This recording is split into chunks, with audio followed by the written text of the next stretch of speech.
Let's eat.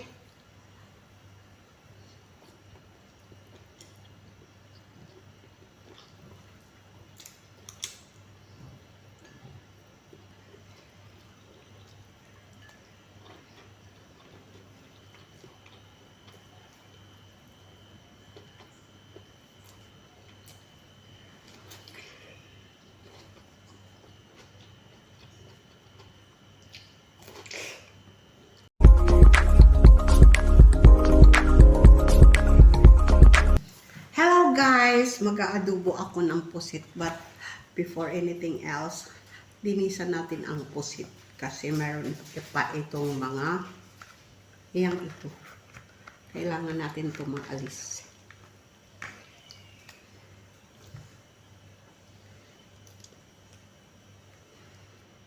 Tapos aalisin natin to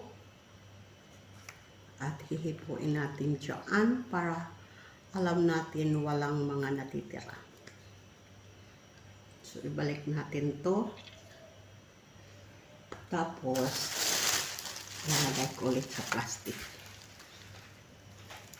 Kasi hugasan ko pa to. Ubusin lahat. Ganun ang gawin sa lahat. Gusto ko kasi yung pusit, yung maitim. Kasing itim ko. Okay guys, abangan nyo at maggagawa rin ako ng pad thai.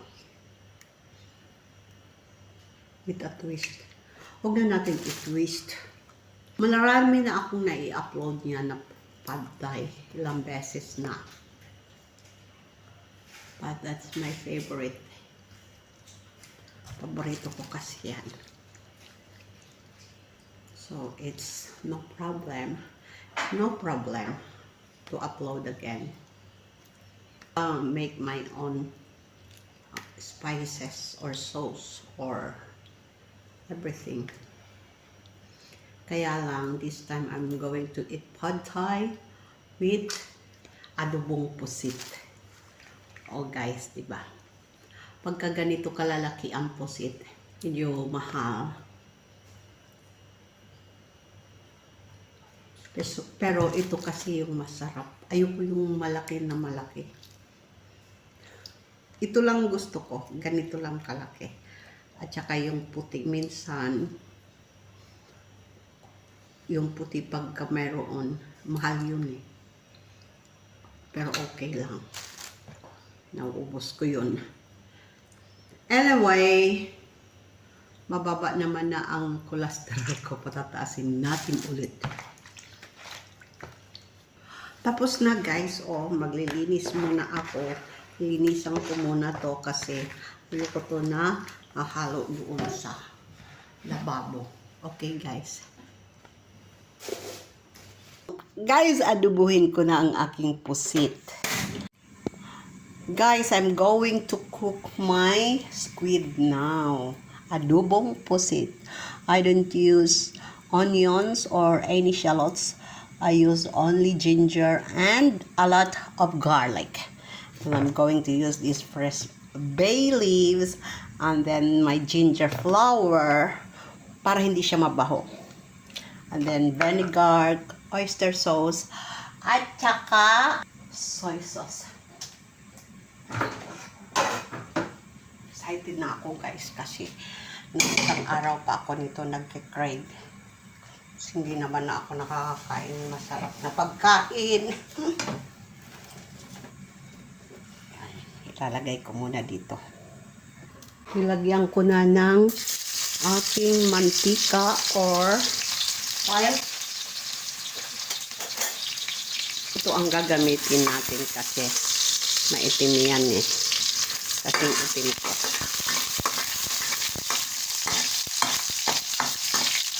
Ilagay lang natin. Ilagay ko na ang aking pusit. Guys, ang ganda ng pusit ko. Kasing ganda ng nanonood. Diba? Hindi ko na nilagyan ng kalamay. Tapos, Imekos-mekos ko ulit. Tapos takpan.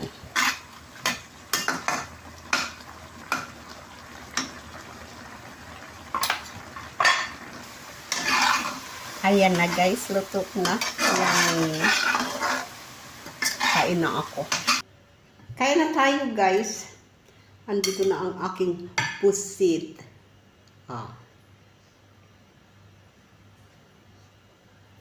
Pusit. Ang aking red diabetic rice. Kain na. Baka kainin pa to ng iba.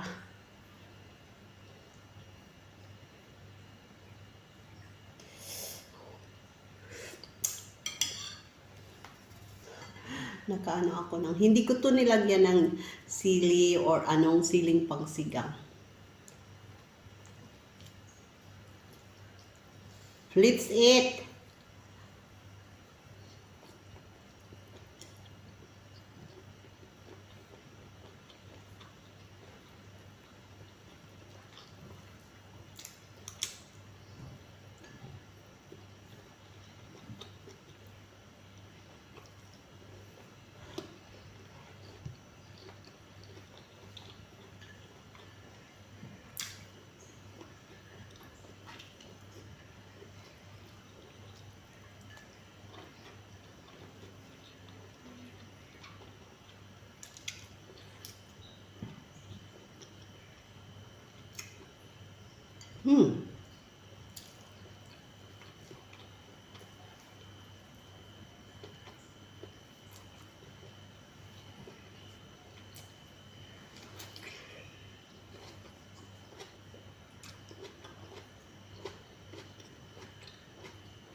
Wala siyang kalasa-lasang lansa. Kasi dahil nga doon sa red ginger flower.